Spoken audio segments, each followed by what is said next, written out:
Anyway, so you can well imagine, in 1987, I just became a GVC, and I didn't have that many disciples, only a handful of disciples. I didn't have so much resources.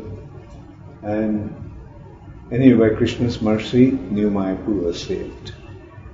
We owed about $2 million to the bank. Like $1 million was something more than $1 million, plus interest accumulated. And anyway, so that's the time, you see, like I got involved at a time when ISKCON was in very, very critical shape. And anyway, to cut the long story short, what I was actually trying to say, initially I was not involved in leadership position, but then I became involved in leadership. Then I started to. So that was in 97. By 1987. By 1989, New Mayapur was saved. And anyway, there were other places also. And then in 1993, I decided to complete Srimad Bhagavatam, which was the last, thing that I had to complete. But it was a big. And so during that time, I was managing, and I was also translating. And the idea was to offer that Srimad Bhagavatam translated to Bengali to Srila Prabhupada in 1996, which was Prabhupada's centennial year. It was completed. 1995, I got involved in making Aperture. These are the times when actually I started to embark on my own project. And as I was telling, I took it upon myself that when I have to lead, I have to take care of these three things. I have to tell the devotees what we want to achieve. We have to motivate them to achieve, and we have to facilitate them to achieve that. And that project took me about 8 years. In 2003, I actually completed our journey. Then 2004, I embarked in Ujjain. And as you know, the temple was completed in 10 months' time, less than 10 months' time. And that was the first time actually I got into a project building a temple. Abhacharan was like a guerrilla warfare. You go to a spot, you set up your things, do it. By the end of the day, you dismantle everything and go to the next spot. But here, we started to build the project. And this project, I did not ask for any help from anyone. Meaning, within ISKCON, I didn't ask ISKCON to help to build the temple. But help naturally came, otherwise how could I do it? But this is how I could see that when you do something for Krishna, Krishna actually provides all that you need. I remember the first time the bill came, you see, I started the Ujjain project with a bunch of devotees from Mayapur and Bangladesh. I mean, we didn't even have a single Hindi-speaking devotee those days. And so you can well imagine how I started. Help like that was there. I remember that when the contractor gave the first bill of 30 lakhs, the devotees were in acute anxiety. Like, where the money is going to come from. The thing is, they didn't have to worry about anything. I also didn't discuss with them about, funding and payment. And payments were made on time.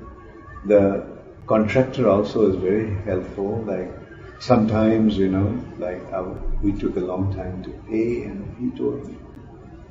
By the time he was already calling me Guru Maharaj. Guru Maharaj, please don't worry. Your work will not stop. And anyway, and temple was completed, but then the problem was the maintenance.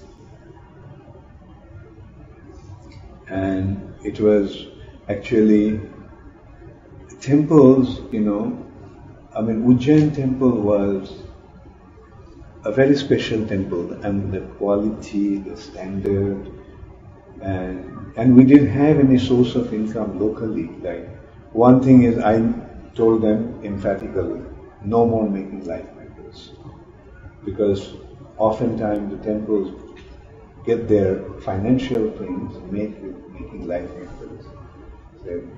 Because I didn't want to make life makers, because I've seen that they become a liability, it's not an asset. But at that time I must admit, 2007, 2000, I was continuing, but it was a struggle. Ujjain expenses by that time was 13 lakhs a month. Wow. And because, it was a big setup and there was no income, anyway. And Ujjain temple now, you see, and what I was doing, this is one thing that I was doing, that I always wanted to make make it as self-sufficient as possible. That's why I started to make different departments. Altar making departments, deity dress making departments, murti making departments, Ayurvedic clinic department. And so, although you have seen, although Ujjain is one of the youngest temples, but it has maximum achievement. Just the maintenance of the temple comes to about 15 to 20,000. Just the maintenance. And that's why they considered that, maybe I can be free from Ujjain. Some shortfall is there, and an opportunity to serve this project. So here you are, and and probably this is the first time I've seen that I'm coming, and that's not my doing, his doing. So, it's all up to you all. You all decide. So, just wanted to let you know, wanted you to know. And Ujjain, I think gradually Ujjain is going to become very well established. When you go there, how do you feel? When you go to Ujjain? How many of you have been to Ujjain? Oh, almost all of you. And how do you feel when you go to Ujjain? Always eager to go there. Yeah, please come. Yeah, devotees who go there, they have many nice things to say. That's the thing, I can tell you also one thing that I learned from Srila Prabhupada. Whatever you do must be first class. We are serving the most important personality, the most opulent personality, the most famous personality. Therefore, it should be up to his standard, up to his reputation, up to his image. So that's one thing that Prabhupada, I learned from him. Whatever it is. Please, don't feel any pressure. It's just completely voluntary, completely